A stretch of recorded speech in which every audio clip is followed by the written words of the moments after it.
বিরোধী জোটের বৈঠকে যোগ এবং প্রধানমন্ত্রীর সঙ্গে সাক্ষাৎ, এই জোড়া উপলক্ষকে মাথায় রেখে দিল্লি গেলেন মুখ্যমন্ত্রী।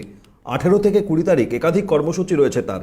রাজ্যের বকেয়া আদায়ে তৃণমূল সাংসদদের প্রতিনিধি দল নিয়ে 20 ডিসেম্বর প্রধানমন্ত্রীকে দরবার করেন তিনি, এমনটাই ঘোষিত কর্মসূচি বাংলার মুখ্যমন্ত্রীর। অভিষেকরা অনেক আন্দোলন করেছে এবং সব এমপি এমএলএ মিনিস্টার্স এখান থেকে আমাদের ওয়ার্কার্সরা 100 দিনের কাজের লোকেরা সবাই গেছে। আন্দোলনটা দীর্ঘদিন ধরে চলছে। আমি নিজেও আমাদের এখানে ধর্ণা করেছি, আপনারা জানেন, 48 ঘন্টা। তারপরে আমাদের পার্লা অ্যাসেম্বলিতেও ধর্ণা হয়েছে এবং সেন্ট্রাল গভর্নমেন্টের অ্যাটিটিউডের বিরুদ্ধে বারবার পার্লা অ্যাসেম্বলিতে রেজুলেশনও পাস হয়েছে।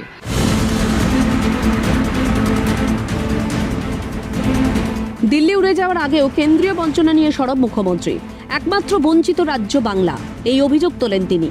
কোন কোন খাতে কত টাকা আটকেছে মোদী সরকার, পরিসংখ্যান তুলে ধরেন মুখ্যমন্ত্রী। উল্লেখ্য, সোমবার দলীয় সাংসদদের সঙ্গে বৈঠক করবেন মমতা বন্দ্যোপাধ্যায়। মঙ্গলবার বিরোধী জোটের বৈঠকে যোগ দেবেন তিনি। বুধবার বেলা 11টায় প্রধানমন্ত্রী নরেন্দ্র মোদীর সঙ্গে সাক্ষাৎ করবেন মুখ্যমন্ত্রী মমতা বন্দ্যোপাধ্যায়। এই সাক্ষাৎ পর্বে মমতা বন্দ্যোপাধ্যায়ের সঙ্গী থাকবেন অভিষেক বন্দ্যোপাধ্যায়ও। কেন্দ্রীয় বঞ্চনা নিয়ে আর কি বললেন তিনি? গ্রামীণ রাস্তার প্রোগ্রাম, এগুলো সেন্ট্রাল গভর্নমেন্টের স্কিম, বাট সেন্ট্রাল গভর্নমেন্টের সব টাকাটা একার নয়, সেন্ট্রাল স্টেট মিলিয়ে করে। যে টাকাটা এখান থেকে তুলে নিয়ে যাওয়া হয় সেই টাকায় আমাদের শেয়ারটা, জিএসটি একটাই ট্যাক্স, এখন সেই ট্যাক্সের টাকাটা যে তুলে নিয়ে যায় তাতে আমাদের যে শেয়ারটা আছে সেই শেয়ারটা আমরা দিই, ওদের শেয়ারটা ওরা দেয়। সেক্ষেত্রেও স্বাস্থ্য দপ্তরের টাকাও বন্ধ করে দিয়েছে, নাকি গেরুয়া রং করতে হবে। যদিও মমতার এই দিল্লি সফর ঘিরে তুঙ্গে রাজনৈতিক চাপানুতোর। বিরোধী দলনেতা শুভেন্দু অধিকারীর দাবি, প্রধানমন্ত্রী মুখ্যমন্ত্রীর বৈঠকের ফল অশ্বডিম্ব। কিন্তু রাজ্যে চোর ধরো জেলে ভরো চলবে, সুর চড়া শুভেন্দুর। সংসদের অধিবেশন হলেই ওখানে এপাং ওপাং ঝপাং করতে যায়, অশ্বডিম্ব, কিচ্ছু হবে না। চোর ধরো জেল ভরো চলছে, চলবে। ফিরে এসে দেখবেন আবার একজন হালু ঢুকে গেছে ভিতরে। কেউ গত বছর তৃণমূলের সাংসদরা সংসদ অফিসে 17 জন সাংসদ মিলে মোদিজির সঙ্গে মিট করেছিল এবং যারা মোদিজিকে গালাগালি করে মাইকে পশ্চিমবঙ্গের মাটিতে এসে, তারা মোদিজির সামনে হাত জোড় করে কি করুণ অবস্থায় দাঁড়িয়েছিল লোক দেখেছে। টাকা আদায়ের নাম করে যাচ্ছেন মুখ্যমন্ত্রী, কিন্তু তার উদ্দেশ্য অন্য, খোঁচা সুকান্ত মজুমদারের। মমতা বন্দ্যোপাধ্যায় যাচ্ছেন শুধু টাকা আদায় করার জন্য যাচ্ছেন না, মুখে বলছেন। আমার তো মনে হয় পা ধরতে যাচ্ছেন। পা ধরে কোনো লাভ হবে বলে তো আমার মনে হয় না। তার সাথে ডিজি ফিজি চেঞ্জ হবে, ডিজি রিটায়ার করবে 28 তারিখে। সেই বিষয়ে কথাটা বলতে হয়তো যাবেন প্রধানমন্ত্রীর সাথে।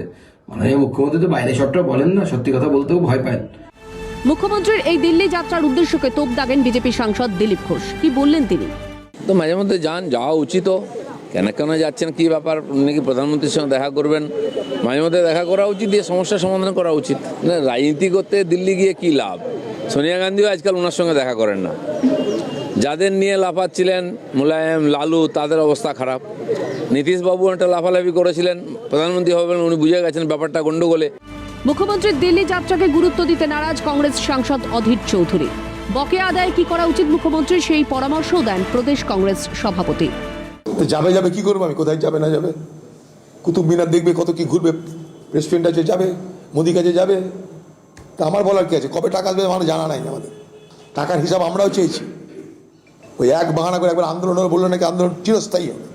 আরে দিদির আর ভাইপোর উচিত মোদির ঘরের দরজার সামনে অবস্থানে বসে যাওয়া।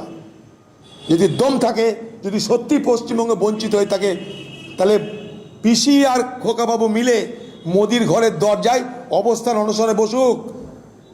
সিপিএম নেতা সুজন চক্রবর্তীর খোঁচা, নীতি আয়োগের বৈঠকে না গিয়ে দুর্নীতির বৈঠকে যান মুখ্যমন্ত্রী। দিল্লিতে যাবেন না তাদের ব্যাপার।